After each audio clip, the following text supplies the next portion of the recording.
Muy buenas noches. Nuestro saludo a nombre de la Oficina Técnica de la Autoridad Nacional. Gracias por participar en esta reunión, que este es el foro virtual regulador que organizamos todos los meses para hablar sobre diferentes prácticas con la finalidad de difundir un poco las normas de protección radiológica y sobre todo los aspectos específicos de acuerdo a cada práctica, a fin de que puedan ustedes cumplir con las condiciones que se requieren en una instalación y además puedan cumplir con las normas vigentes en el país. Las exposiciones que hacemos se hacen mediante la participación de los colegas que tienen amplia experiencia en diferentes temas de protección radiológica y que trabajan en la Oficina Técnica de la Autoridad Nacional. Para iniciar esta reunión, voy a invitar al licenciado Miguel Tillacuri, el director de la Oficina Técnica de la Autoridad Nacional, para que nos dé unas palabras de inicio de esta reunión. Miguel.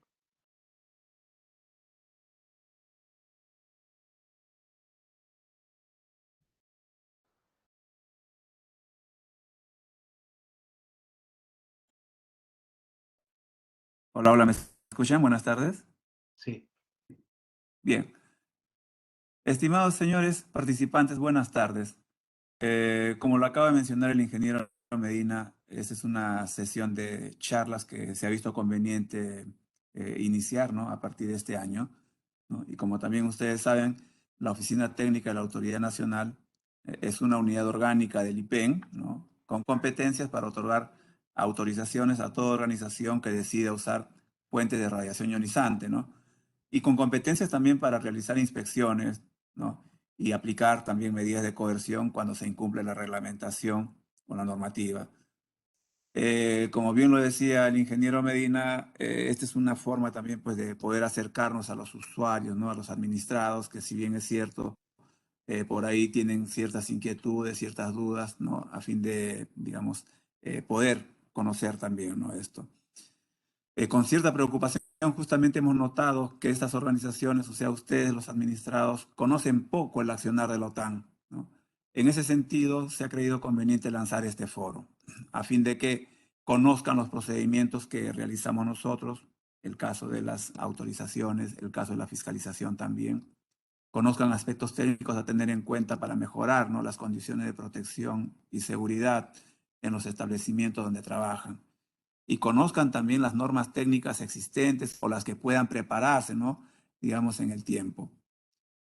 Sé bien que están haciendo ustedes un paréntesis, un break en sus actividades cotidianas e interrumpen también su tiempo libre para estar aquí en este pequeño espacio, y eso se valora mucho. Es por ello que, para no cansarlos, señores, el día de hoy le vamos a ofrecer un par de exposiciones relacionadas con la práctica de radiología dental. Una práctica que muy frecuentemente se realiza en el país. Como bien saben, la radiología dental es una herramienta diagnóstica, ¿no?, para la revisión del estado de salud oral, la detección de enfermedades bucodentales incipientes, es decir, a su inicio, ¿no? Desde que yo ingresé, por ejemplo, a la OTAN, y esto es un poquito una breve experiencia que les puedo compartir. Desde que yo ingresé a la OTAN y comencé a hacer inspecciones, me encontraba con una serie de equipos que eran mayormente intraorales, ¿no? Sin embargo, la tecnología avanza, como ustedes saben muy bien, avanza y genera cambios en esta práctica. Esos típicos equipos de radiografía intraoral que antes, pues, se utilizaba y que hoy en día se sigue utilizando también para detectar caries, ¿no?, interproximales, es decir, caries que se encuentran entre diente y diente, han pasado de lo convencional a lo digital, por ejemplo. Esta es una muestra, ¿no?, de la presencia tecnológica que ha traído, ¿no?, esto, de lo convencional, de lo que se usaban placas, ¿no?, a lo digital. Es más, también, en la actualidad no es ninguna novedad ver que hay una alta demanda en los tratamientos de ortodoncia e implantología, lo cual también trae consigo, ¿no?, el ingreso de equipos cefalométricos y tomográficos. Entonces, como ustedes se están dando cuenta, una cosa era inspeccionar antes los equipos intraorales y ahora otra cosa es, digamos, inspeccionar o también dar requisitos para instalaciones con estos equipos más complejos, ¿no?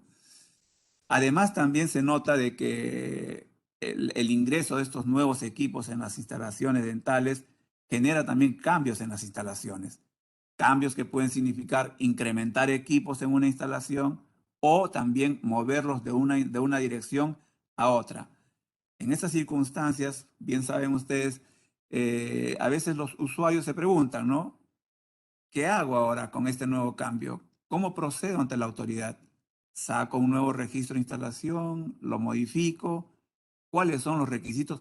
Todas esas cosas son, digamos, preguntas que se hacen los administrados justamente cuando realizan estos cambios, ¿no?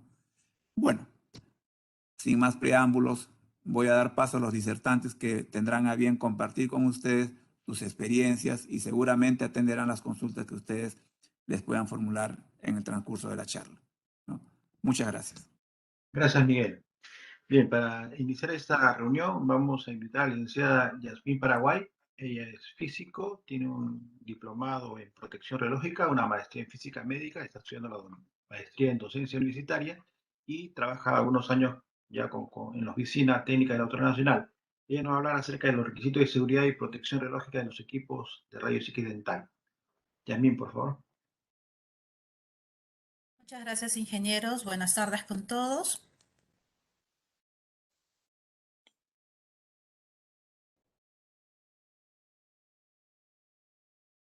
Dicen, por favor, si se puede ver la diapositiva. Perfecto, ya.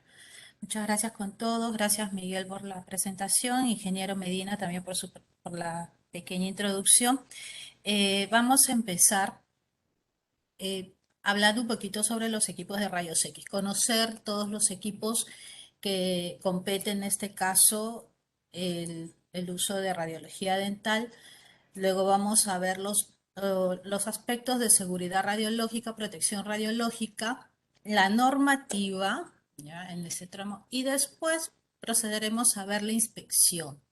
¿Ya? ¿En qué consiste una inspección en un establecimiento que use un equipo de rayos X dental?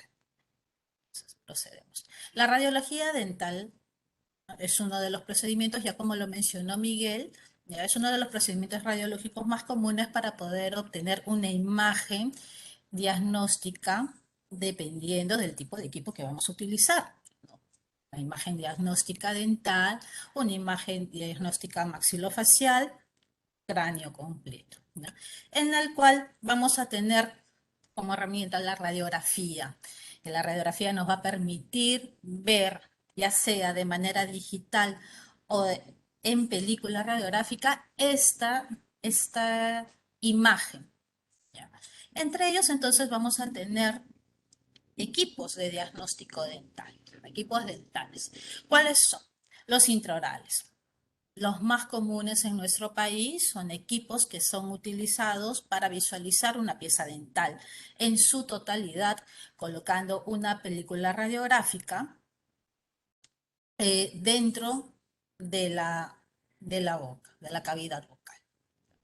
Luego tenemos los últimos equipos que están llegando, son los equipos de los portátiles, los handheld, equipos de rayos X que son, su mismo nombre lo dice, son portátiles, son fáciles de movilizar de un lugar a otro, están formados también, emiten radiación ionizante y utilizan tiempos muy pequeños para poder obtener esta imagen diagnóstica.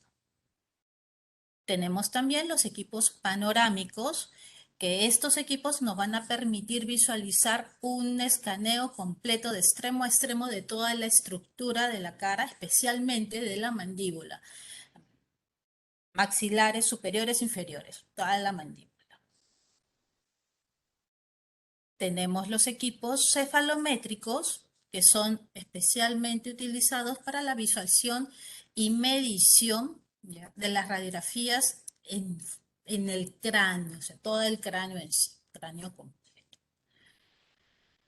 Luego tenemos los equipos de tomografía dental, que me van a permitir obtener imágenes en 3 dimensiones. Quiere decir, me va a permitir visualizar perfectamente lo que son dientes, los huesos maxilares, tanto superiores como inferiores del paciente. Voy a poder rotar la imagen para poder ver la estructura en sí. Por eso decimos de que este equipo nos permite ver las imágenes en 3 dimensiones. Me permite ver el volumen de toda esa estructura. Ahora que ya conocemos los equipos que tenemos, que nos va a permitir obtener imágenes diagnósticas, vamos a ver los requisitos de seguridad que necesitan tener cada uno de estos equipos. Empecemos. Un equipo de rayos X dental, ¿ya?, no debe de tener un kilovoltaje menor de 60 kilovoltios. Un primer requisito. Sabemos muy bien que la emisión de rayos X sale en diversas direcciones. Por lo tanto, el cabezal del equipo de rayos X tiene que ser de un material capaz que pueda atenuar la radiación que sale en todas las direcciones para que solamente se focalice en una sola dirección, que es la que a nosotros más nos interesa. Por lo tanto, el equipo de rayos X dental debe de tener una radiación de fuga, ¿ya?, que no exceda los 0,25 milisievert por hora a 1 metro de distancia. Ese es un requisito primordial para estos tipos de equipos de rayos X dental. Otro requisito que tenemos que tener en cuenta, debido al tipo de equipo que vamos a utilizar, en este caso un equipo de rayos X dental, ¿ya?, es la filtración. La filtración, ¿ya?, no debe de ser menor de 1,5 milímetros de aluminio para aquellos equipos que lleguen hasta los 70 kilovoltios, ¿ya?, y 2,5 milímetros de aluminio para aquellos equipos que tengan un kilovoltaje mayor de 70 kilovoltios. Entonces, esos requisitos debemos de considerarlo para este tipo de equipos de radiología intraoral. Muchos nos dicen la colimación. La colimación también es un factor importante. ¿Por qué? Recordemos que los equipos intraorales tenemos que ubicarlo a una distancia próxima al paciente. Entonces, debe de tener una colimación tal, ¿ya?, que me permita poder ubicar solo la pieza diagnóstica. ¿Cuál es esa pieza diagnóstica? Para este equipo intraoral vendría a ser una pieza dental, ya sea incisivos, molares, premolares. Por lo tanto, ¿ya?, la colimación de estos equipos deben de ser, si es un colimador circular, que la mayoría de equipos tienen, no más de 60 milímetros de diámetro. Y lo podemos ver aquí en la imagen. Lo vemos el colimador, en este caso es nuestro focalizador o el tubo colimador, ¿ya?, debe de tener un diámetro no menor de 6 centímetros o 60 milímetros de diámetro. En casos extremos, muy pocos ya en el Perú, existen colimadores rectangulares y tenemos que tener así la salvedad, la certeza que estos equipos no deban de tener un colimador máximo de 4 por 5 centímetros. Extremo.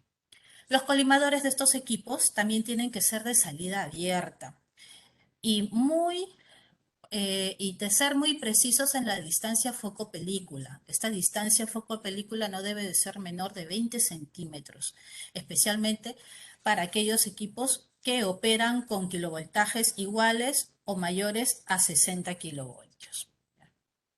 Otro requisito indispensable, e incluso, bueno, lo va a tratar también mi compañero cuando hablemos de registros de instalación, es el cable de disparo. El cable de disparo de un equipo intraoral no debe de ser menor de 2 metros de distancia, desde el tubo hasta la posición donde se ubica el operador con el tubo. Los equipos intraorales también deben de tener un interruptor tipo hombre muerto, que quiere decir un predisparo. ¿Para qué? Para interrumpir si por A o B se da el caso de realizar una exposición inadvertida. Entonces, ese botón de tiempo muerto me va a pedir interrumpir. Si por A o B quiero hacer un cambio, quiero impedir que salga la radiación, suelto el botoncito y no me emite radiación. Para los equipos panorámicos cefalométricos también hay una relación de requisitos siguiendo desde el punto de vista de seguridad radiológica. ¿Y cuáles son?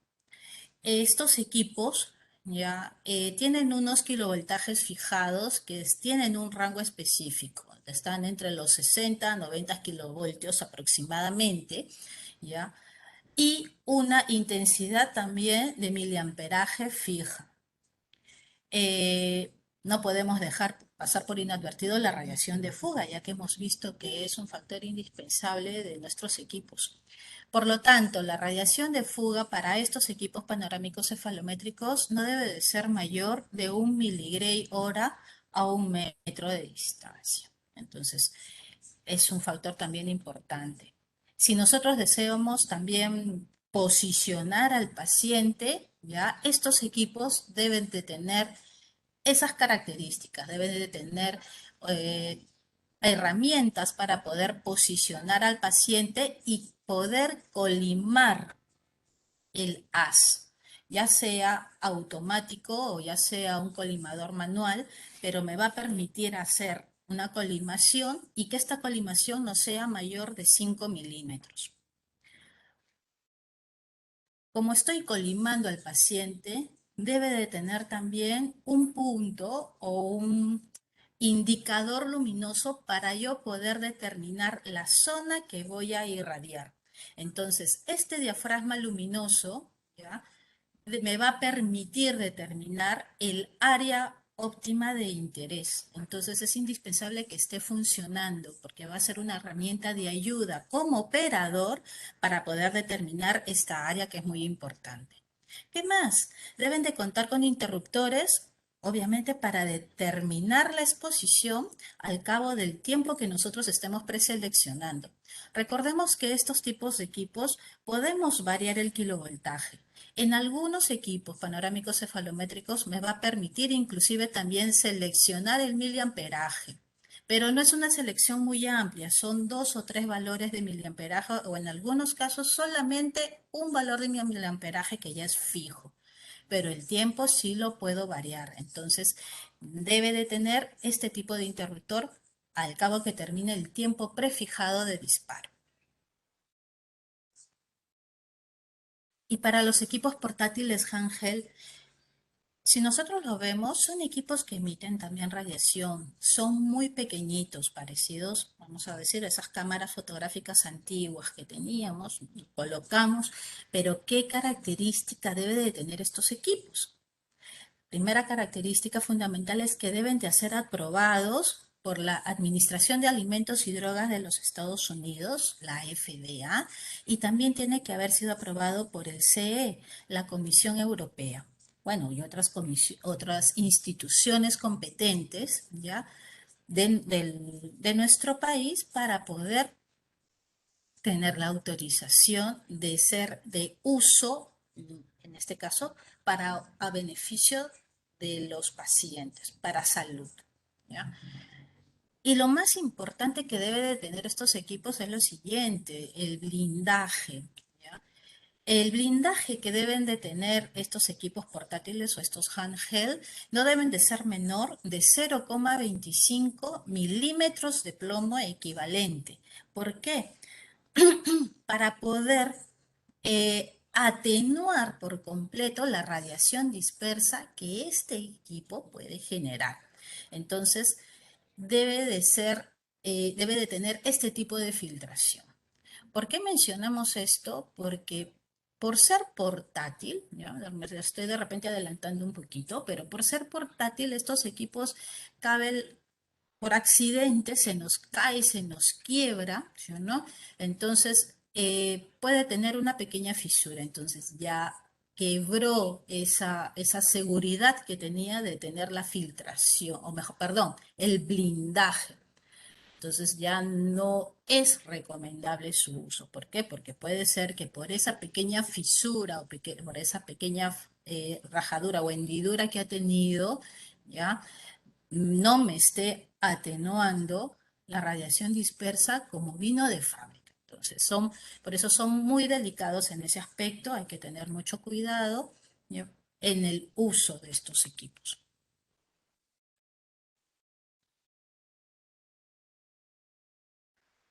Ahora que hemos visto los equipos, pues vamos a ver los requisitos que deben de tener los ambientes donde vamos a operar estos equipos de rayos X, o muchos, como ustedes lo llaman, muchos odontólogos, las salas de rayos X, ¿no?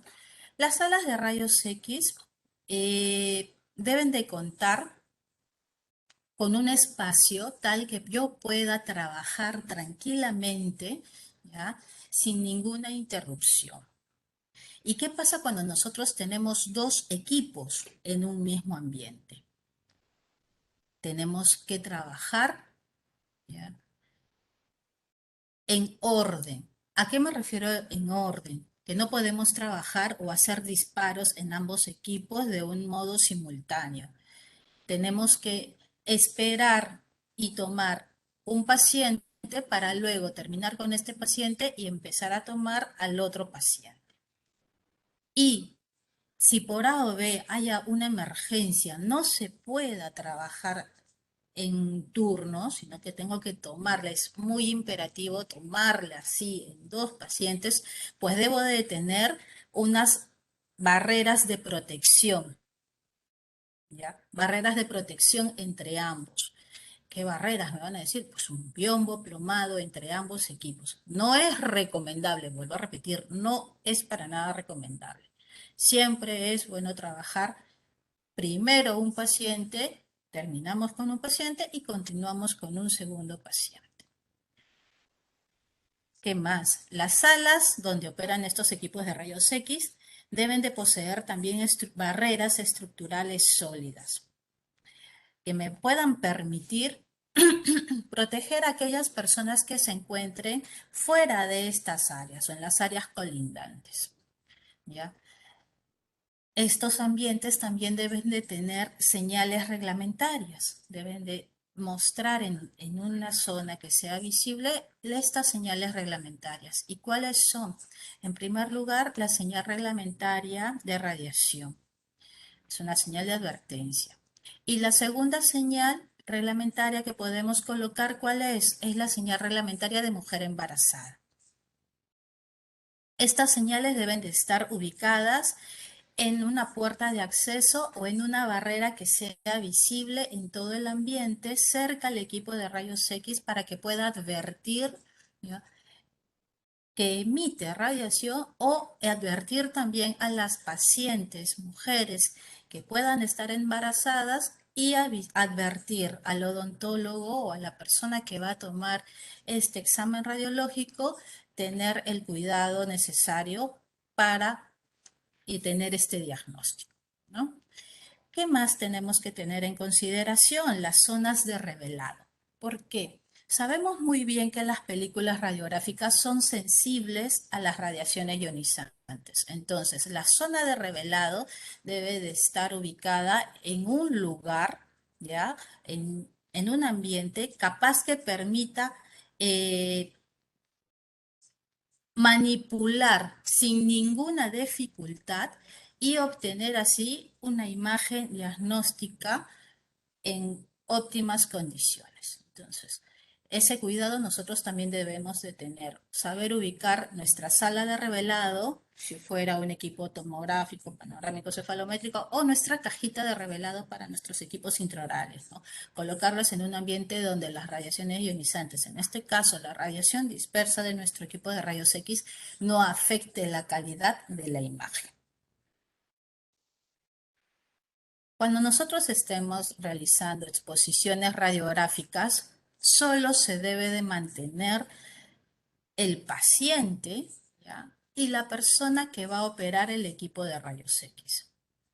Si fuera necesario, un ejemplo, ¿no?, sea necesario la presencia de una persona que colabore en esta toma radiográfica, vuelvo a repetir, porque es algo muy imperativo, ¿ya? Es un caso extremo y necesito que esté la ayuda de un personal o de un familiar, en este caso del paciente, ¿ya? Se deben de tomar todas las medidas posibles a esta persona para su debida protección.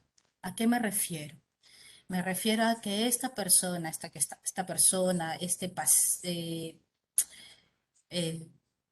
familiar del paciente debe de tener un blindaje adecuado. ¿Qué quiere decir? Debo de colocarle un mandil plomado, ¿ya? Debo de protegerlo. ¿Por qué? Porque no es dado que pueda estar dentro de esta sala ayudando. Lo ideal, o sea, lo primordial, único, es que esté el paciente y el operador.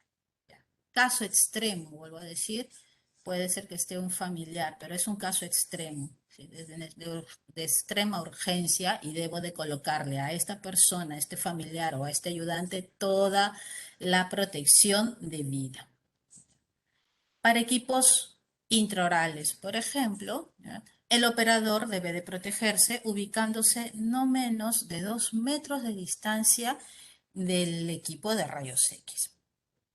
Y si por AVE no puedo colocarme a 2 metros de distancia, pues debo de colocarme detrás de una barrera de protección o utilizar un mandil plomado ya adecuado para mi protección, en este caso para la protección del operador. Los receptores de imagen también no deben de ser sostenidos por el operador. Estos receptores de imagen deben de ser sostenidos por el paciente. Asimismo, el tubo de rayos X tampoco debe de ser sostenido por el operador, ¿ya? Si hay algún problema, si hay alguna dificultad con respecto al tubo de rayos X, que yo trato de colocarlo, le coloco el freno o el freno ya es automático y se cae, ¿ya? O no es estable, a eso me refiero, ya debe de ir a un mantenimiento correcto, ¿no? Los equipos dentales panorámicos, cefalométricos o tomográficos dentales, ¿ya? Debe de protegerse siempre detrás de un blindaje estructural sólido, una barrera de protección fija. O puede ser también detrás de un biombo plomado. Por eso nos referimos, debe de tener un blindaje estructural sólido. Y en el caso de los equipos portátiles, en el caso para estos equipos, no debe de usarse un blindaje que tenga una fisura. Así como les mencioné hace unos minutitos atrás, si este equipo se cae y yo ya veo que tiene una pequeña fisura, una rajadura, una hendidura, ya deterioró el blindaje que tenía. Entonces yo no puedo dar la certeza que este equipo me esté atenuando la radiación de fuga, ¿ya? Tal como venía de fábrica. Entonces lo recomendable es no usarlo, ¿no? Llevarlo a un mantenimiento correctivo. Y esto. Cuando hablamos de protección radiológica ocupacional, ¿qué debemos de considerar? Cuando hablamos de protección radiológica ocupacional, lo primero que se nos viene a la mente son las áreas. Ay, ¿dónde voy a colocar mi equipo? Me dice, ¿cuál va a ser mi área donde voy a colocar mi equipo de rayos X dental? Estos ambientes, ¿ya? Donde estén ubicados cualquier equipo de rayos X, ya sea intraoral, panorámico, cefalométrico, tomográfico, ¿ya? Se deben considerar como áreas controladas. Las demás áreas van a ser un área supervisada. ¿Qué pasa si yo soy una operadora y estoy o sospecho estar embarazada? Pues debo de adaptar mi rutina de trabajo, ¿ya? A- capaz, a fin de que la radiación que reciba el feto o el embrión no supere los 1 milisievert durante todo mi periodo de gestación. Entonces, yo puedo trabajar, pero siempre con esa condición.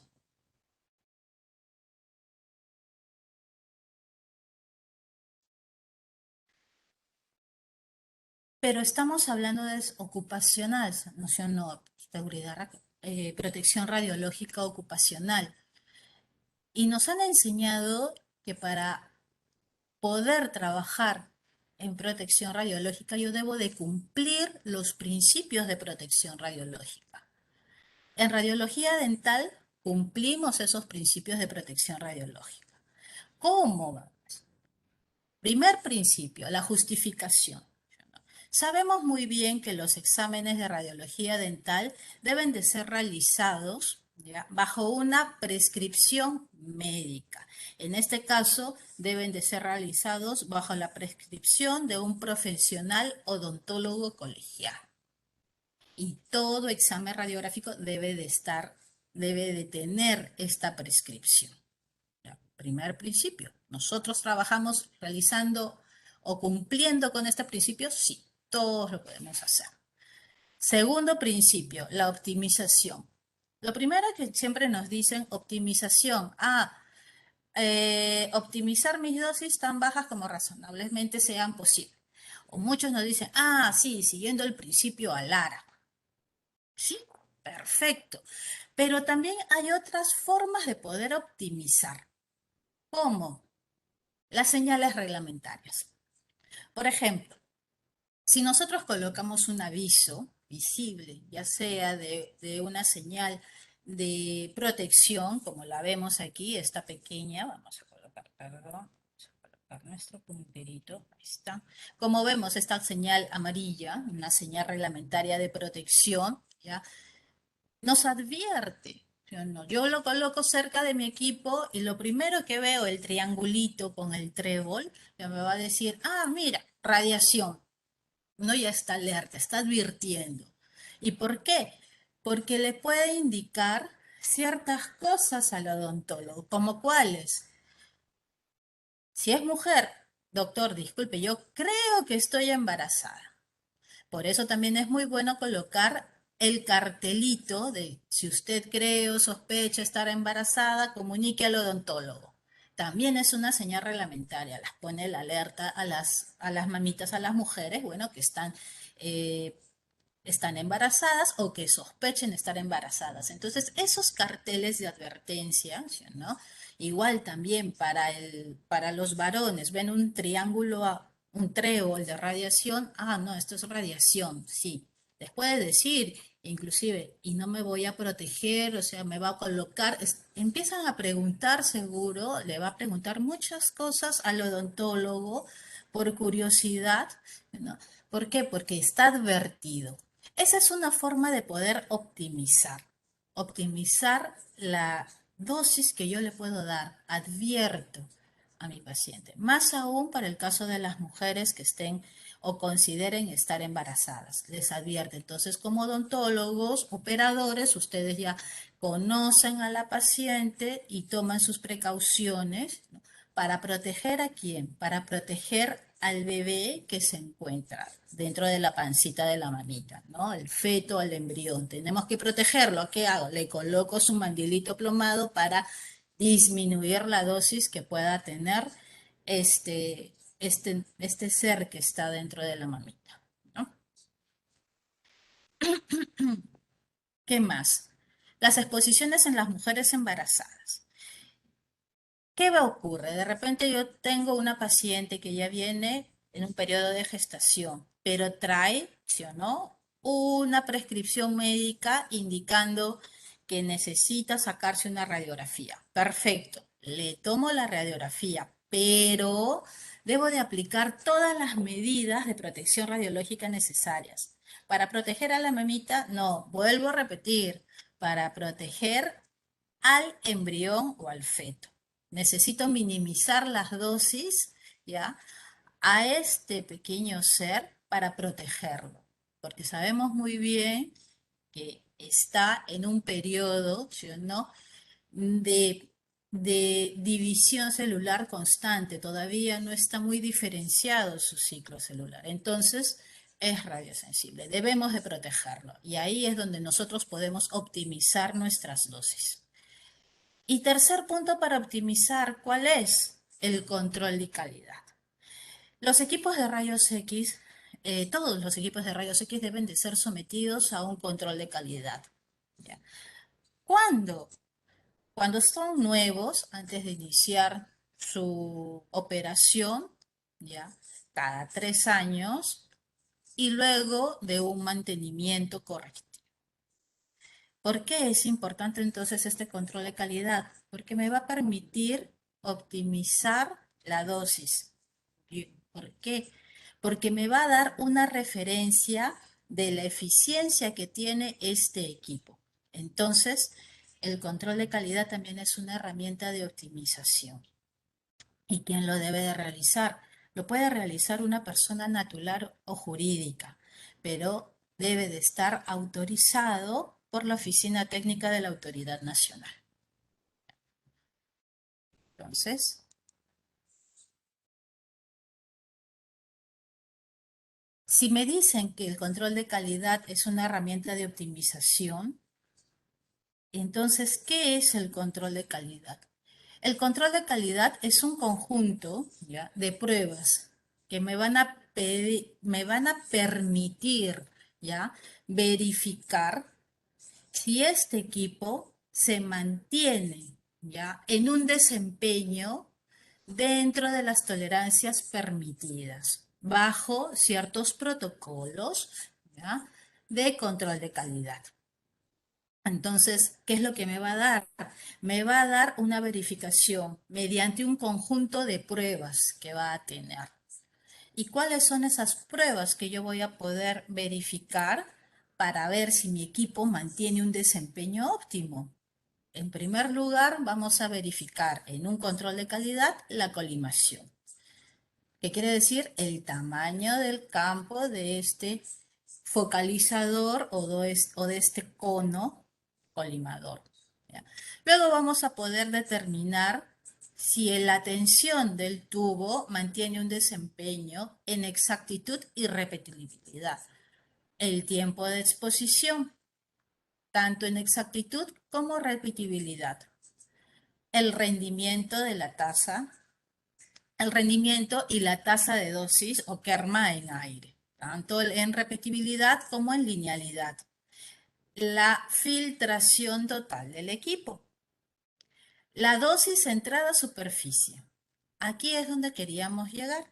Si nosotros tenemos una medida de dosis entrada a la superficie del paciente, yo puedo saber entonces cuál es la dosis que le estoy dando a mi paciente y poder optimizar. De repente mejoro mi técnica, coloco un tiempo más pequeño y optimizo la dosis porque obtengo una buena imagen a una menor dosis posible. Entonces estoy optimizando. Por eso decimos que el control de calidad es una herramienta muy buena para poder obtener una optimización. También podemos ver la calidad de imagen, ¿ya?, para todo tipo de equipo de rayos X dental, tomográfico, panorámico cefalométrico, hasta un portátil, un handheld.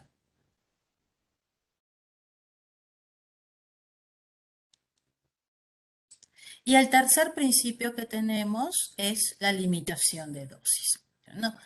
La limitación de dosis es limitar o recibir, perdón, mi dosis equivalente que vamos a recibir ya a todos los individuos que hemos expuesto no deben de exceder los niveles establecidos ya, en cada una de las circunstancias que nosotros estamos emitiendo. Siempre deben de ser lo más bajas posibles, no deben exceder estos límites de dosis. Ahora vamos a ver los aspectos legales.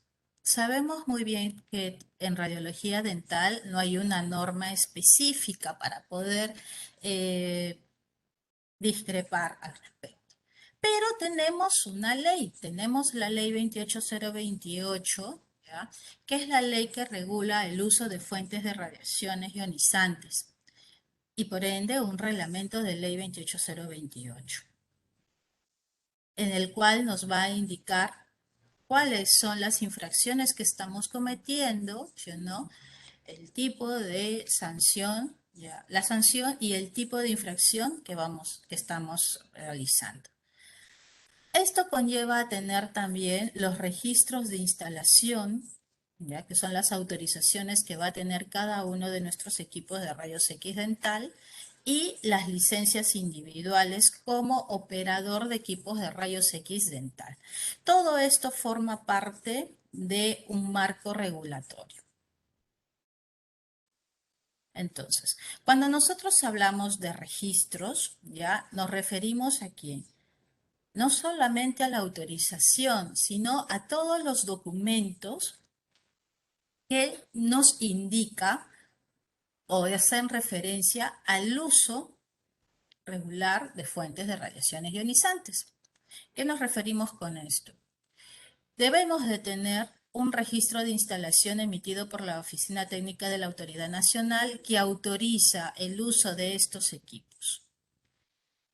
Este registro viene con unos límites y condiciones de licencia, en los cuales nos indican las disposiciones específicas que deben de tener, ya, tanto que debe de tener el titular de la licencia con respecto al ambiente y a los equipos o equipo que está autorizado en ellos. También debemos de tener como registros, ya, todas las actas de inspección que ha pasado nuestro establecimiento de una manera correlativa. También debemos de incluir en nuestros registros los resultados de control y calidad de cada uno de los equipos de diagnóstico dental, ¿ya? También debemos incluir los registros de los pacientes atendidos. Y estos registros deben de indicarme el tipo de procedimiento radiológico que ha realizado. Si fueran varios equipos, ¿ya? Debo de indicar incluso el nombre del operador, ¿ya? Y la pieza que estamos evaluando. Si hubiera informes de investigación de accidentes o incidentes, ¿no? Y si quisiéramos algo muy opcional, una vigilancia médica, pero eso es opcional. Entonces, todo esto forma parte de lo que vendría a ser la Ley de Regulación de Fuentes de Radiaciones Ionizantes, la Ley 28028. Acá también podemos ver los límites y condiciones de licencia que también forma parte de nuestro registro de instalación. Como vuelvo a repetir, son las disposiciones específicas que debe de tener en cuenta el titular de la licencia, en este caso, el nombre de la clínica que está teniendo esta autorización, ¿ya? Nos indica las ciertas características que tiene esta autorización, como las direcciones legales, la dirección de instalación donde está nuestro equipo, y nos da una relación de todos los equipos que están autorizados bajo este registro de instalación. Asimismo, nos indica ciertas disposiciones, como lo hemos dicho, ¿no? Las disposiciones que debe de tener en cuenta nuestro titular. ¿Cuáles son? Tener, por ejemplo, mantener las condiciones de protección radiológica, cualquier modificación, ya que tenga la autorización, comunicarla a OTAN. Los equipos deben de tener una identificación que se encuentre elegible. La operación de estos equipos deben que estar bajo la potestad de una persona que cuente con licencia individual en la práctica. Deben de tener los controles de calidad vigentes, deben de tener también un registro de mantenimiento, y estos límites y condiciones deben de estar ubicados deben de estar disponibles en la instalación. Cada una de estas disposiciones específicas deben de cumplirse. ¿Y quién tiene que velar por eso? Pues es el titular de la instalación.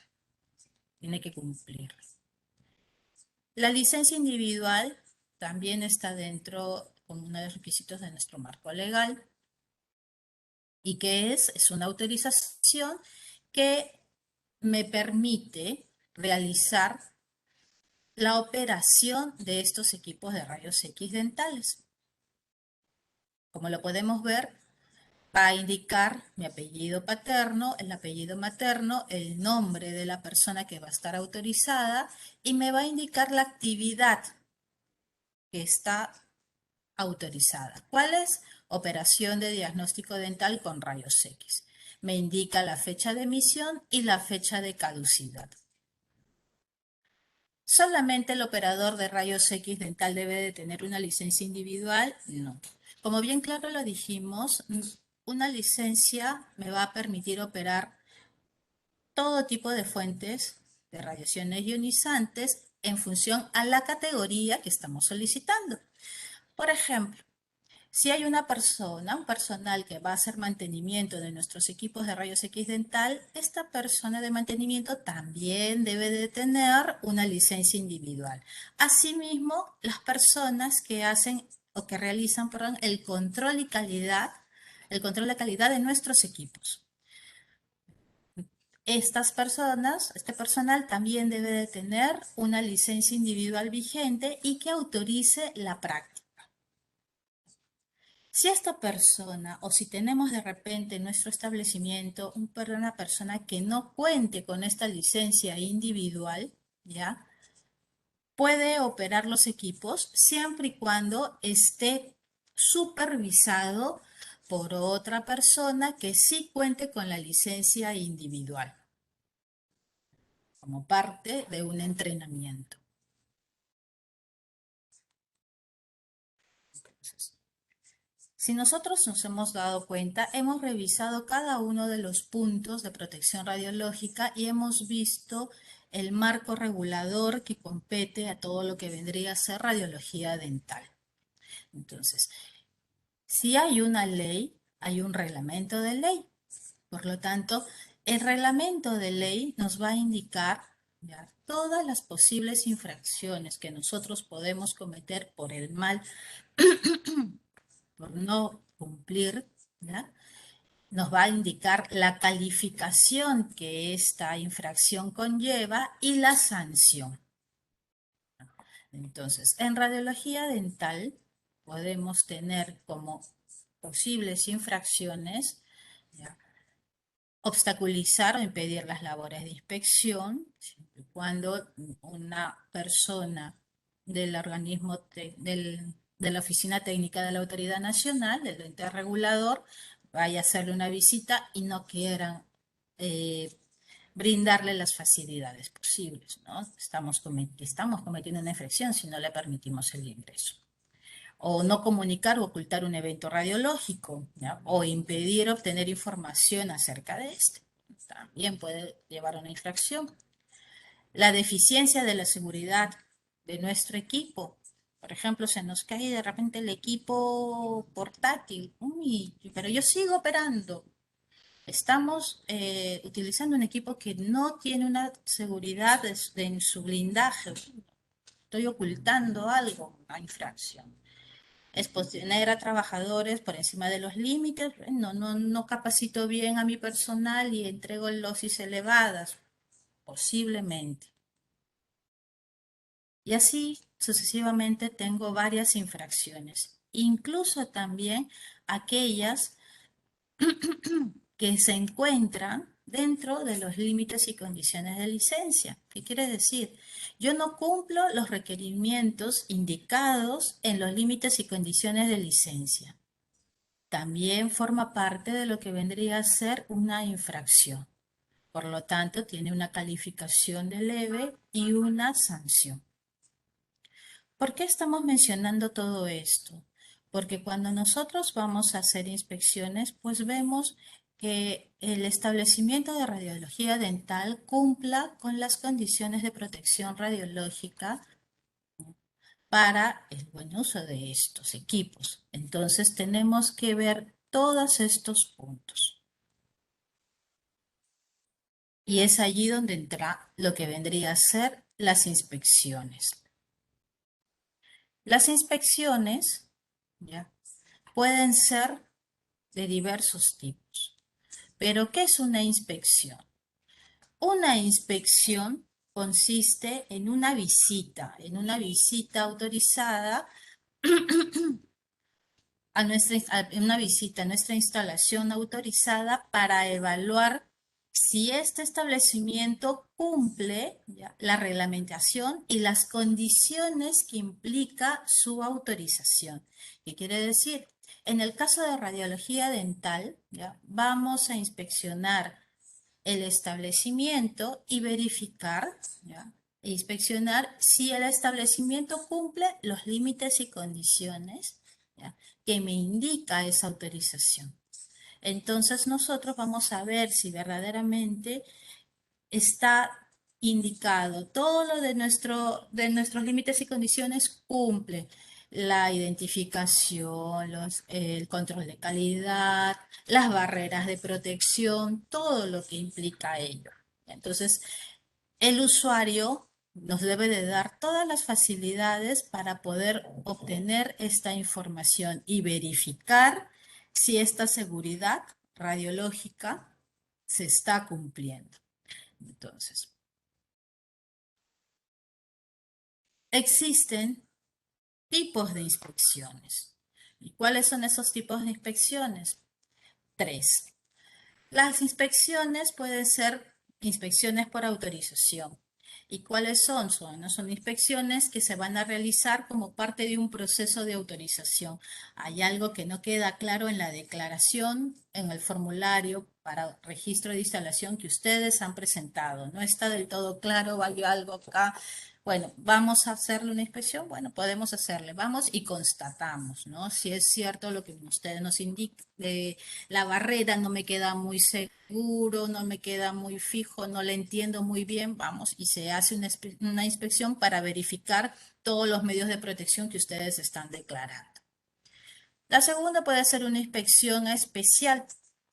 La inspección especial, ¿ya? Consiste en atender situaciones que no son rutinarias, como cuáles, como atender una denuncia o ver exposiciones anormales, ¿ya? O atender una consulta que ustedes hayan podido realizar. Entonces, esa es una inspección especial. Vamos al sitio, recabamos información que ustedes nos brindan y hacemos la inspección. En ella pueden hacerse mediciones, pueden hacer un cuestionario, una serie de preguntas, anotaciones, verificaciones de los ambientes, de los equipos para poder recabar la información de esta situación. Y luego tenemos las inspecciones rutinarias, las inspecciones que se realizan en función a un programa anual ya preparado y aprobado por la Oficina Técnica de la Autoridad Nacional. Entonces, las inspecciones ya son, generalmente son sin previo aviso, son inspecciones que no tienen una llamada para indicar, ¿no?, que vamos a visitar, son inadvertidas. Pero en algunos casos ya, se puede avisar con oportunidad ya al inspector, pero son casos muy extremos, ¿no? Son casos en los cuales el establecimiento es muy grande y es difícil que nos puedan brindar la atención por la cantidad de pacientes que tienen. Casos especiales, pero la mayoría de las inspecciones son inadvertidas, ¿ya? No tienen previo aviso. El proceso de inspección, entonces, ¿en qué consiste? Primero, revisamos el expediente y el antecedente que tiene el usuario. ¿Qué quiere decir? Si vamos a hacer una inspección rutinaria que está aprobado por nuestro plan anual de inspecciones, revisamos su expediente, vemos el file, vemos su declaración, verificamos la cantidad de equipos que ustedes tienen y en base a esa corroboración de datos y a los resultados que pueden haber obtenido de inspecciones anteriores, ¿ya?, visitamos el establecimiento.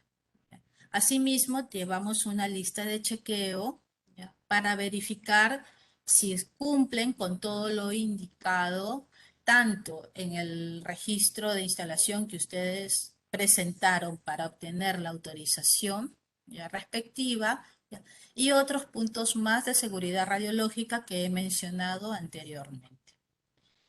Luego realizamos la visita y empieza la inspección. Entonces, durante la inspección, ¿qué realizamos? Nos presentamos como inspectores de la Oficina Técnica de la Autoridad Nacional, ¿ya? Le mostramos nuestras credenciales, nos presentamos y procedemos a informar el objetivo y el alcance que va a tener nuestra inspección. Hacemos un recorrido de los ambientes. ¿Ya? Si fuera el caso, realizamos mediciones, anotamos todas las observaciones que aplican viéndolo desde un punto de vista de protección radiológica. ¿Ya? Luego revisamos los registros que mencionamos anteriormente, todos los registros que tiene el establecimiento y procedemos a elaborar el acta de inspección. En el acta de inspección, entonces, vamos a colocar los datos del titular, ¿ya? O las observaciones las mencionamos minuciosamente, le explicamos al usuario cuáles han sido las observaciones y le indicamos también cómo puede levantar esas observaciones que hemos obtenido de la inspección. Luego de ello, procedemos a dar el plazo para levantar las observaciones y las indicaciones, que pueden enviarlos por correo electrónico, ¿ya? Este levantamiento dentro del plazo que que nosotros hemos indicado, ¿no? Y firman el acta las personas que han realizado la inspección, que puede ser un personal de OTAN como pueden ser dos personas de OTAN, ¿no? De la oficina técnica, dos inspectores. Luego de ello, ya, procedemos a preparar el informe de inspección. Esto ya terminó la inspección y ya estamos en la Oficina Técnica de la Autoridad Nacional. Entonces, preparamos nuestro informe de inspección, ¿ya? Y empezamos a hacer un seguimiento, ¿ya? Para ver si este usuario, ¿ya?, ha cumplido o ha incumplido todas las observaciones que se han indicado en acta. Entonces, si ha cumplido, se procede a cerrar el proceso de inspección. Y si no ha cumplido, se procede también a realizar las acciones pertinentes.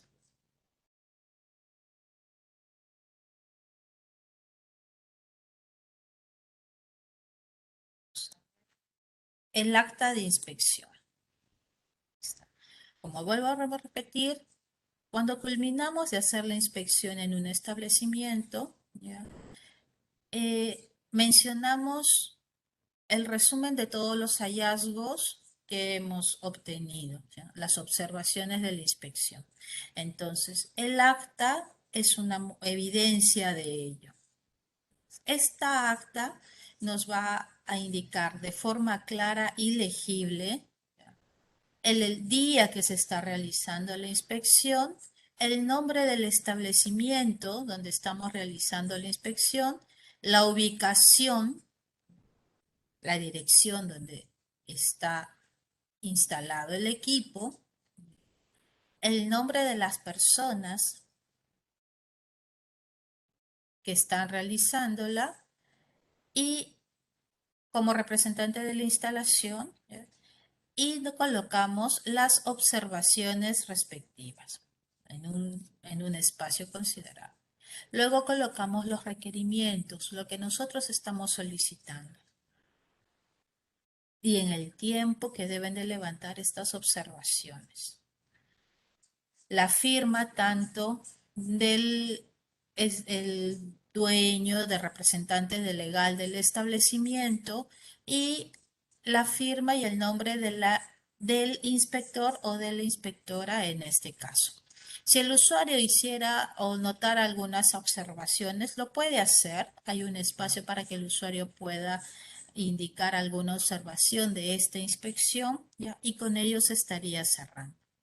¿Qué pasaría si en el establecimiento no está el titular de la instalación?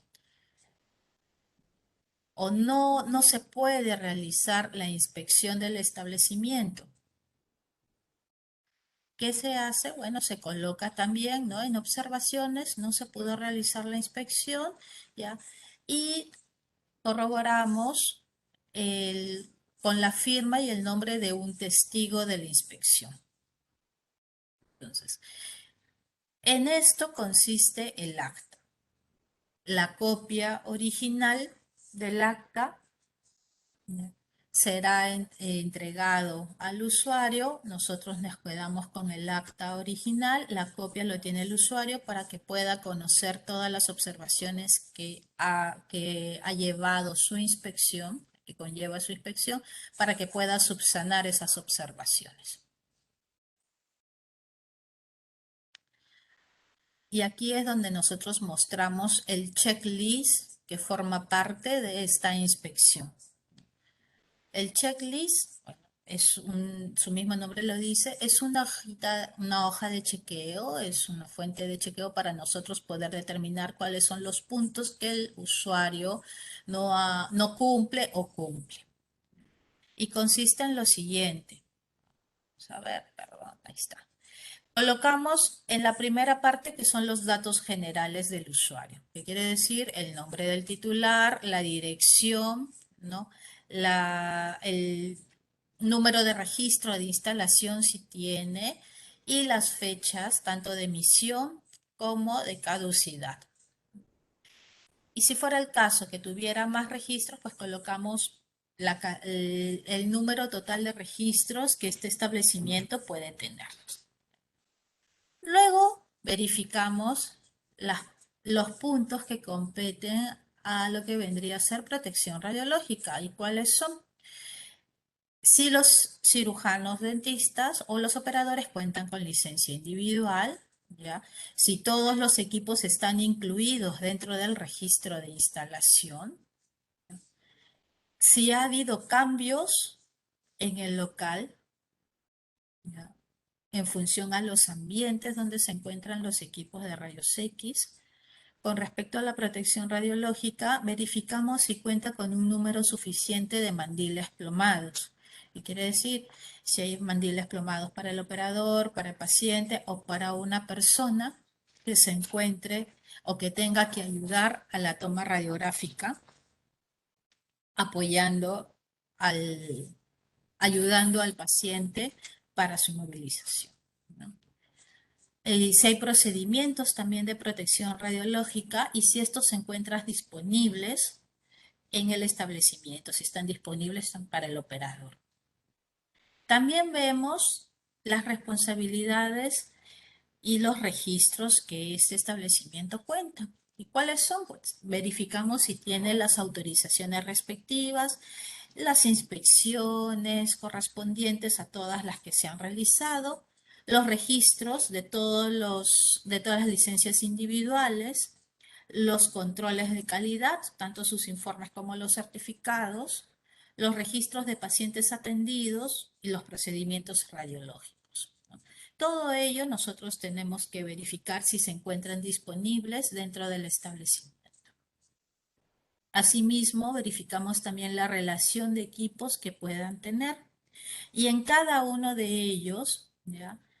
Si son los datos que se encuentran autorizados en los límites y condiciones. Si son los datos de la consola o del cabezal, si forma parte del registro de instalación que está autorizado, si tiene control de calidad vigente, si la empresa que realiza el control de calidad está autorizado, si cuenta con señales de advertencias reglamentarias, tanto la de radiación como la de mujer embarazada, si los blindajes de las paredes estructurales, ¿ya?, dentro de la sala de rayos X son adecuados, si los blindajes también, si fuera un ambiente cerrado, de la puerta son los adecuados, si cuentan con un colimador apropiado, tal como indicamos en las indicaciones diapositivas atrás, y si la distancia de la longitud del cable de disparo, pues tiene una distancia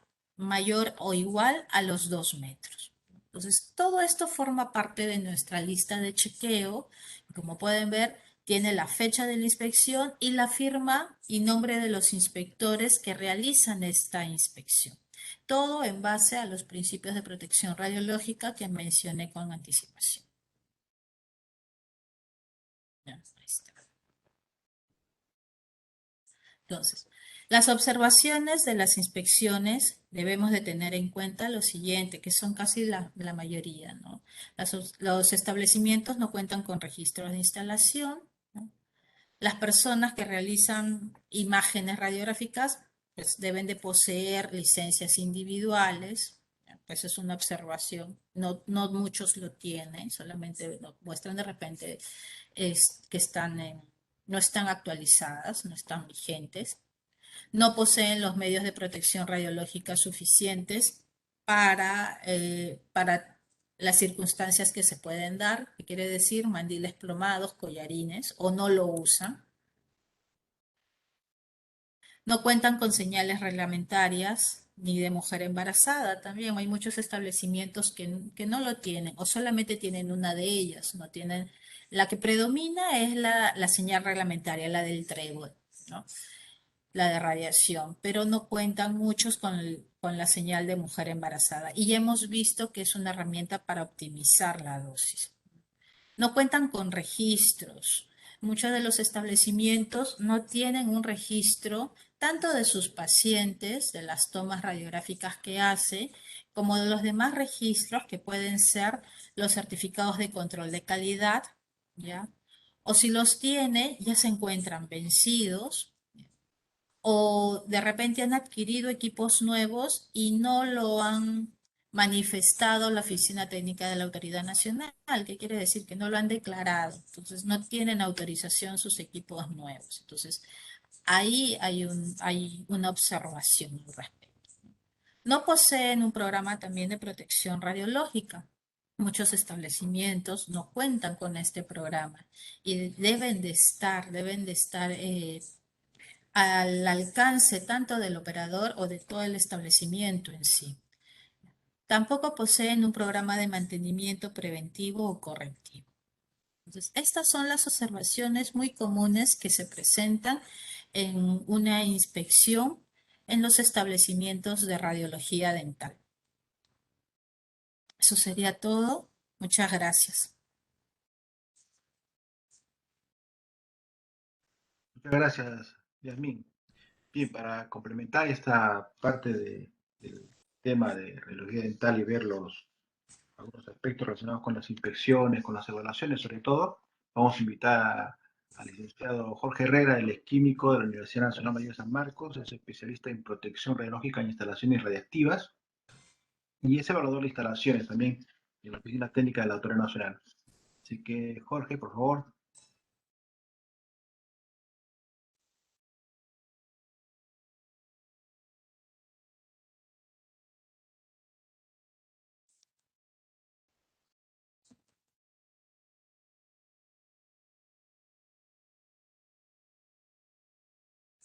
Buenas noches para todos ustedes.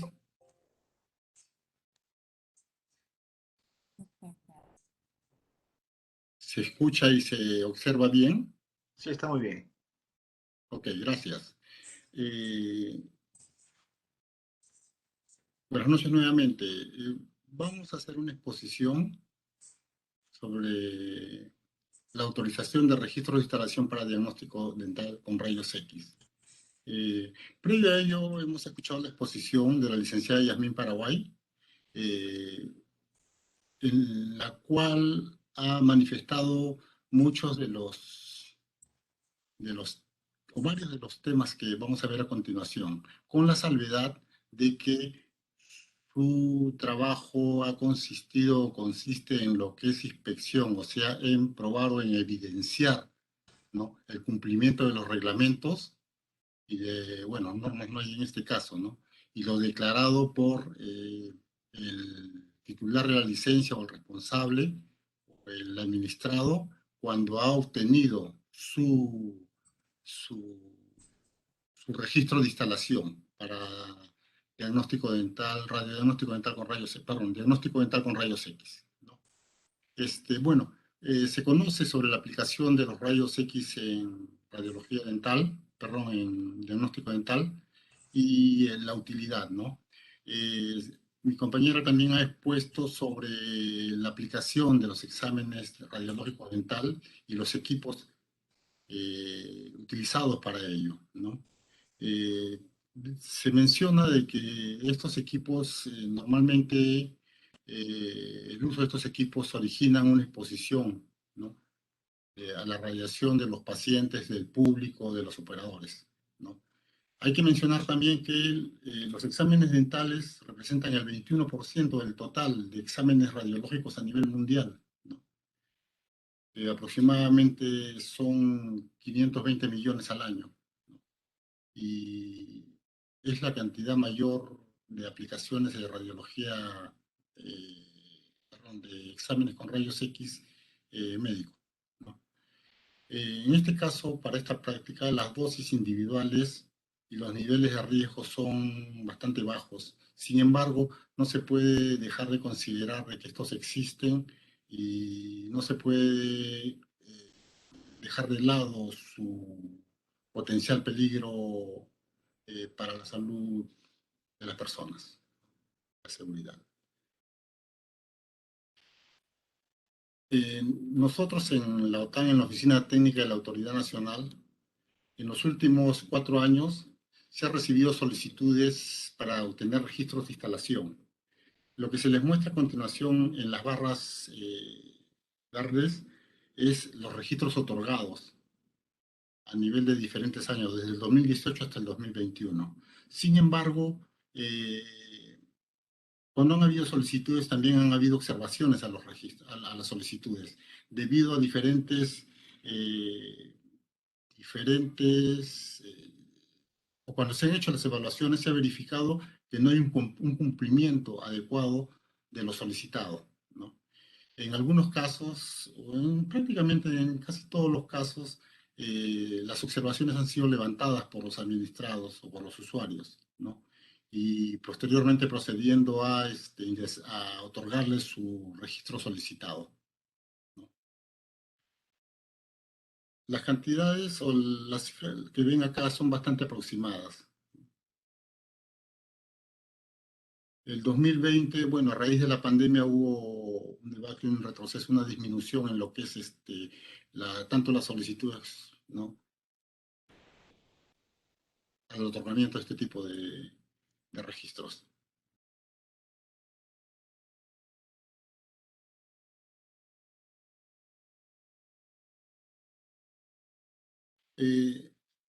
Para la obtención de los registros de instalación en nuestro país existen disposiciones legales, ¿no?, las cuales el usuario debe cumplir para obtener esta autorización, ¿no?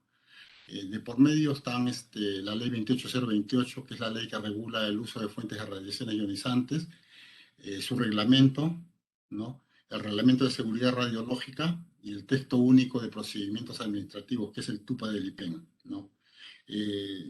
Para la evaluación de las solicitudes se tienen varias referencias, ¿no? Uno de ellos es el Protocolo Español de Control de Calidad en Radiodiagnóstico de la Sociedad Española de Física Médica, Sociedad Española de Protección Radiológica y la Sociedad Española de Radiología Médica, ¿no? Fue publicado en el año 2011 en Madrid, ¿no? El reglamento de la ley 28028 establece que para este tipo de prácticas, para el uso de rayos X en diagnóstico dental, es suficiente un registro de instalación, ¿no? Esto debido a que el riesgo originado de estos equipos es un riesgo bajo o moderado, ¿no? En ese sentido, no es como otras fuentes de radiación u otros equipos que requieren de una licencia, que es una autorización más, que necesita más requerimientos. El TUPA y PEN establece los procedimientos y todos los requisitos para los diferentes trámites, ¿no?, que involucran un registro de instalación de diagnóstico dental con rayos X, ¿no? Entre ellos puede ser la obtención de un registro nuevo, ¿no?, la revalidación de un registro, ¿no?, ya vencido o por vencer, la modificación de la titularidad del registro, o sea, de la razón social puede ser, o del titular, el cambio de la dirección legal, y la modificación del registro. La modificación del registro se puede dar por cambios o incrementos de equipos, ¿no? Cambios o incrementos de ambientes donde se emplean los equipos, ¿no?, de rayos X dental, ¿no? Uno de los requisitos que no es establecido por el TUPA-IPEN es la licencia del operador de los equipos. Sin embargo, este requisito es establecido por el reglamento de la ley 28028, ¿no?, que todas las personas que realicen prácticas con este tipo de equipos deben tener una licencia de operador, una licencia individual de operador, la cual es otorgada por la Oficina Técnica de la Autoridad Nacional.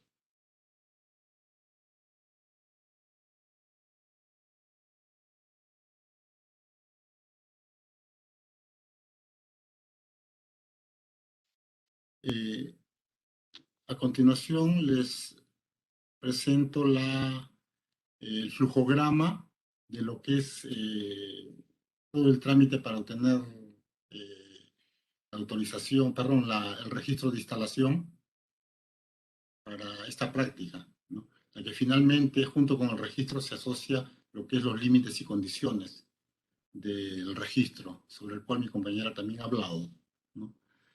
Todo comienza desde la recepción en mesa de partes, ¿no? Actualmente la recepción de toda la documentación se está realizando de manera virtual, ¿no?, con archivos PDF que son enviados a mesa de parte virtual. Posteriormente estos archivos son guardados, valga la redundancia, archivados el expediente es archivado también como resguardo.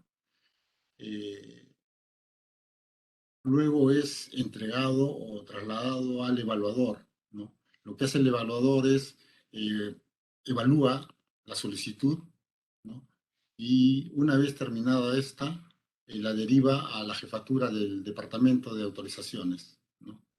El jefe del Departamento de Autorizaciones aprueba, ¿no?, o no aprueba la evaluación realizada, ¿no? En el caso de ser aprobada, se deriva a Secretaría se deriva a archivo, ¿no?, y es registrado, ¿no?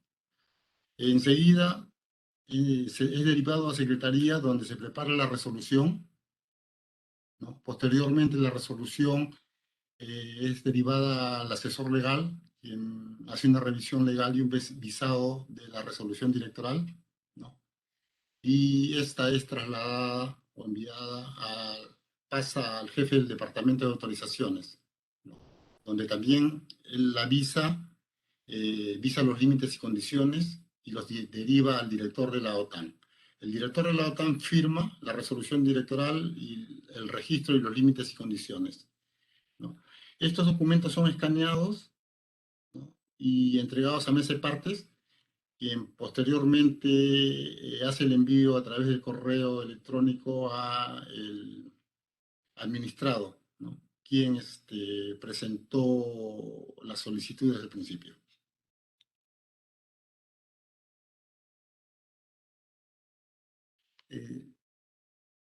Los requisitos para la obtención y revalidación de los registros, ¿no?, se muestran a continuación. Aparentemente, bueno, son simples: llenar un formulario en cada caso. Para el caso de la obtención del registro de instalación es el formulario 1, y hacer un pago o un depósito por 58 soles con 20 a la cuenta del IPEN en el Banco de la Nación, ¿no? Para el caso de la revalidación del registro, porque puede ser un registro ya expirado por expirar, se debe llenar otro formulario, que es el formulario 4, ¿no?, y hacer un pago también al Banco de la Nación por 36.70. Hay que considerar de que los formularios deben ser adecuadamente llenados, es decir, completamente llenados de acuerdo al requerimiento para la práctica, ¿no? Se muestra a continuación lo que es la parte inicial del formulario, ¿no?, el formulario 1 y el formulario 4, ambos para, bueno, el primero es para obtener un registro nuevo y el segundo es para obtener una revalidación. Un paréntesis acá con respecto al formulario 1. Cuando un administrado o un usuario requiere modificar su registro por incorporación o por adición de un equipo, debe llenar el formulario 1. En el formulario 1, como lo vamos a ver en la siguiente diapositiva, tiene diferentes casilleros que son llenados con respecto a el equipo que se va a incrementar, ¿no? Entonces, se debe dar cuenta y se debe manifestar todo lo requerido en este formulario para hacer la evaluación del caso, en el caso de modificación.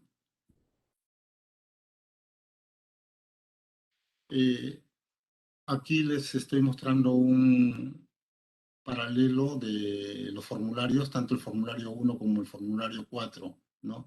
Uno es para obtención y el otro, como les manifesté, para revalidación, ¿no? El formulario para obtención de registro, ¿no? Tiene todos los requisitos que ustedes pueden ver acá, ¿no? Desde el nombre y razón del solicitante, nombre de la práctica, las personas con licencia individual, la declaración de la responsabilidad por la seguridad radiológica, los datos del equipo, ¿no? El certificado de control de calidad, la carga de trabajo o la cantidad de pacientes aproximado que en la semana atenderá, los medios de protección, que son los medios de protección que son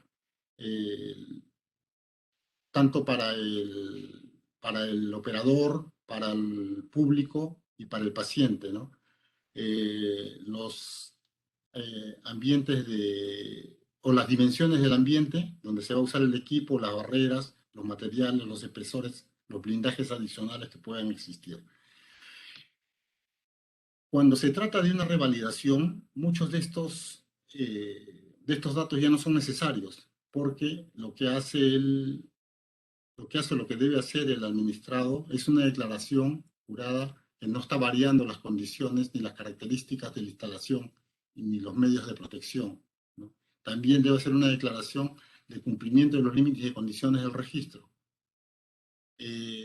Aquí es bastante válido lo que es las declaraciones del administrado, las cuales son tomadas como declaraciones juradas, de acuerdo a la ley de procedimientos administrativos. Finalmente, los formularios deben ser firmados, ¿no? Cada formulario debe ser firmado, o el formulario debe ser firmado, y con esto da la aceptación de la declaración jurada realizada por el solicitante.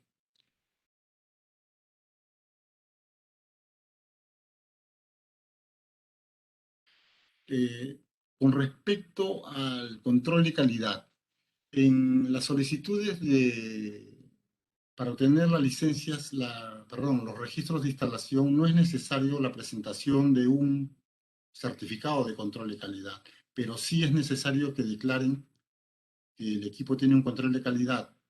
En el formulario 1 hay un casillero hay un espacio donde el usuario debe colocar el nombre de la empresa que realizó el control de calidad, la fecha y el número del certificado, ¿no?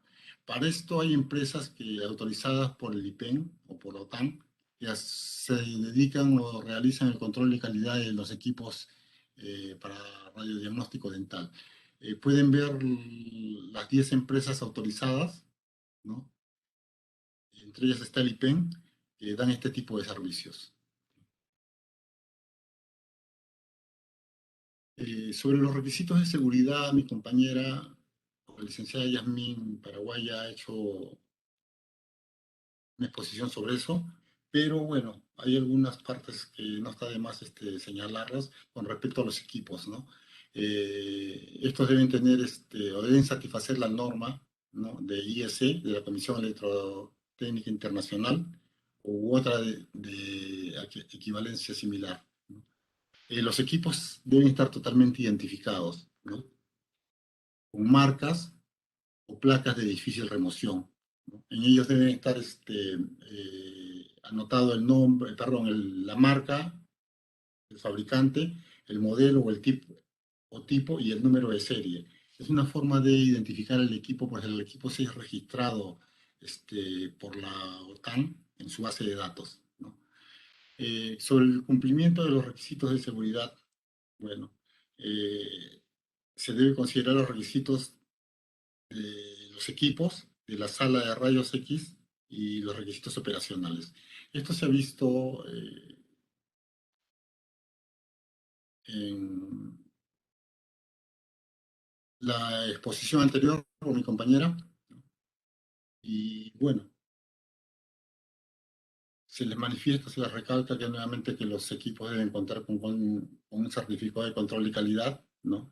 El cual se realiza previo a la entrada en operación del equipo, ¿no? Y se debe realizar cada 3 años, ¿no? O cuando el equipo haya salido de un mantenimiento o de una reparación, ¿no? En cuanto al tipo de las radiografías intraorales, más o menos representan el 95% de los equipos autorizados, es decir, el 95% de los registros que emite el IPEN son de radiografía intraoral, ¿no? El 5% están entre los tomógrafos, son pocos sobre los equipos panorámicos y otros.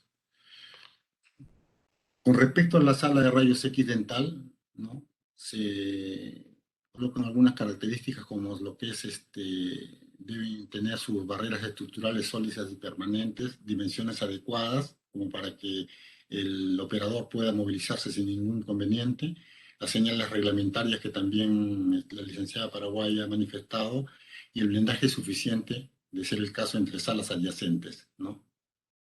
Y bueno, también ha manifestado sobre el hecho de que no deben realizarse disparos simultáneos en una sala con más de un equipo, ¿no? O sea, no operar en el mismo o al mismo momento dos equipos, sobre todo cuando existan pacientes atendiéndose. Los requisitos operacionales también han sido manifestados, ¿no? El hecho de la existencia de que deben existir procedimientos de protección radiológica y estos deben ser conocidos por el operador, y ¿no?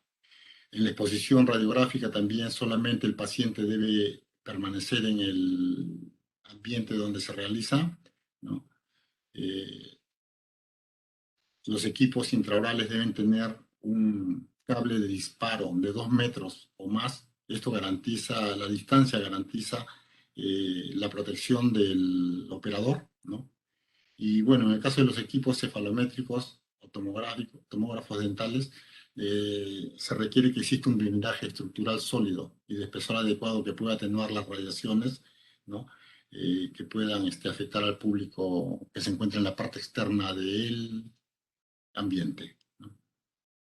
Tampoco los equipos portátiles no deben usarse si es que han sufrido algún daño o tienen alguna vulnerabilidad, ¿no? Con respecto a la protección radiológica, también ha manifestado la licenciada Paraguay, ¿no? Se termina notando de que este tipo de equipos no deben ser, o esta práctica, ¿no? No deben ser realizada por personas menores de 18 años, ¿no? En cuanto al embarazo de las personas, de las operadoras, estos deben manifestarlo, de alguna manera deben garantizar de que el embrión no supere una dosis durante el periodo de embarazo de 1 milisievert. Y bueno, la parte opcional es sobre la vigilancia médica ocupacional que deben tener los trabajadores expuestos, ¿no?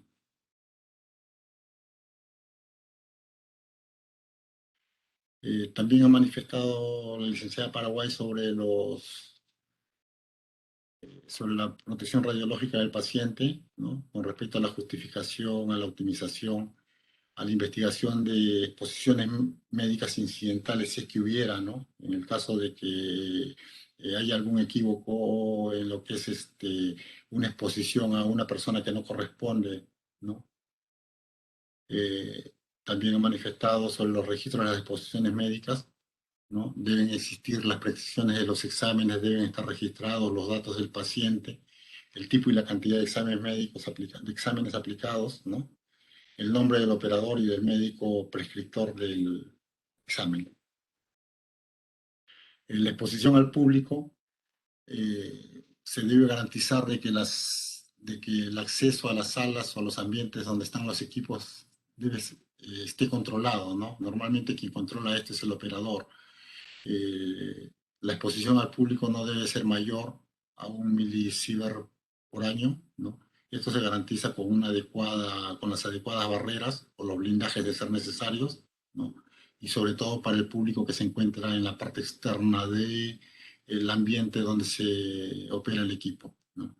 Se recomienda, no es obligatorio tampoco, que existe una restricción de dosis para las personas que presten apoyo, ¿no?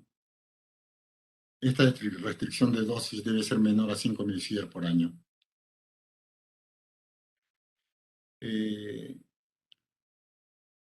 Se les presenta una dosis estimada para las aplicaciones de radiología dental de acuerdo al tipo de equipos que se utilizan, ¿no? Se puede apreciar, por ejemplo, que los equipos que más dosis aportan a los pacientes son los tomógrafos, ¿no? Y el tipo de examen, el maxilar y el de mandíbula, ¿no? Podemos ver que el maxilar llega a veces a adquirir el paciente una dosis de aproximadamente 3 milisieverts. Y en el caso de los equipos intraorales son los que menos dosis producen en los pacientes, ¿no? Del orden de 1 a 8 o a 9 microsieverts.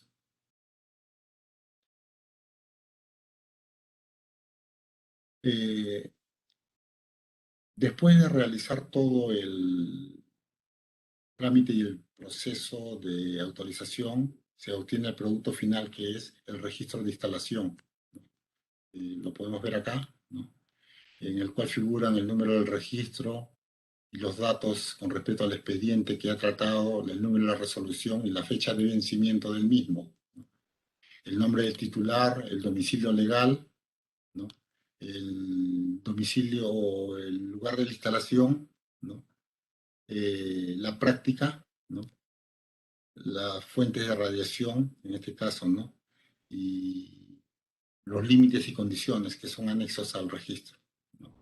En los cuales se manifiestan las disposiciones que debe cumplir el titular de la instalación con respecto a la seguridad y protección radiológica, tanto de pacientes como de el operador y del público.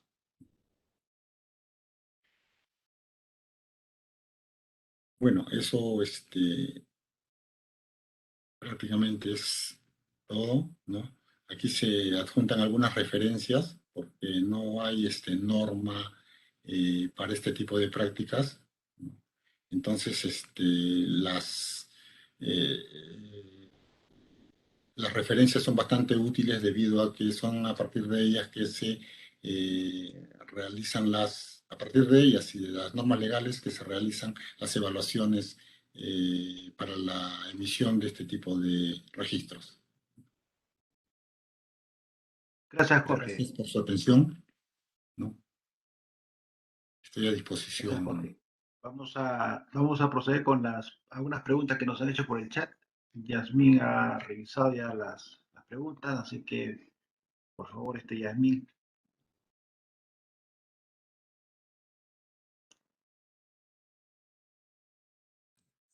Bueno, ¿se me escucha? Sí. Ya, perfecto. Sí, veo, señora Sadí, ¿cómo está? Buenas noches. Pregunta, ¿qué pasa si perdí el formulario de límites y condiciones del registro de instalación? ¿Tengo que volver a realizar el trámite? ¿Ustedes ya lo tienen en el sistema? Con respecto a eso, lo único que tiene que hacer es enviar un correo, una solicitud para un duplicado de límites y condiciones de licencia. Esta solicitud tiene que enviarla a la siguiente dirección de correo electrónico. Lo voy a colocar en el chat. Es mesadepartesotan@ipen.gov.pe. ¿Ya? Solamente envíe la solicitud solicitando el duplicado de sus límites y condiciones. Ojo, siempre y cuando el registro de instalación esté vigente.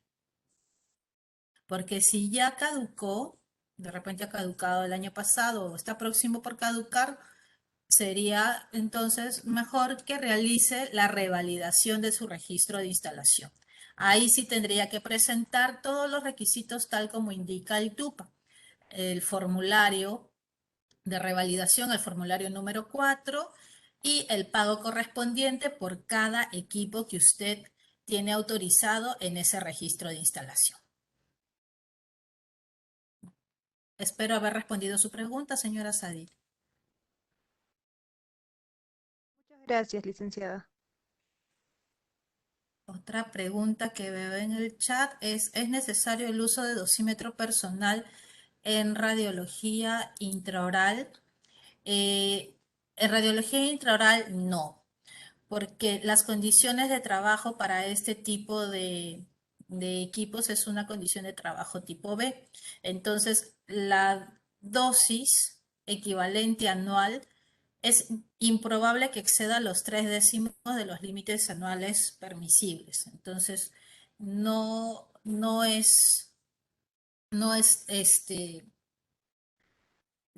requiere dosimetría, ¿no? No es obligatorio el uso de dosimetría. Disculpe, licenciada, la pregunta fue en radiología extraoral. Lo que vendría a ser tomografía, tomografía dental, panorámico cefalométrico, igual, Así es, no. ¿no? Ok, muchas A gracias. no ser, salve el caso que la dosis, ¿ya?, exceda 1 milisievert al año. Ahí recién, bueno, se sugiere el uso de dosimetría, ¿no? Pero la recomendación es no.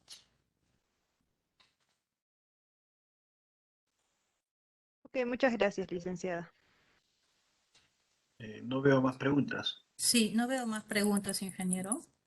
Bien, dado el tiempo que hemos excedido un poquito de lo que hemos estimado para esta reunión, yo creo que con eso es suficiente.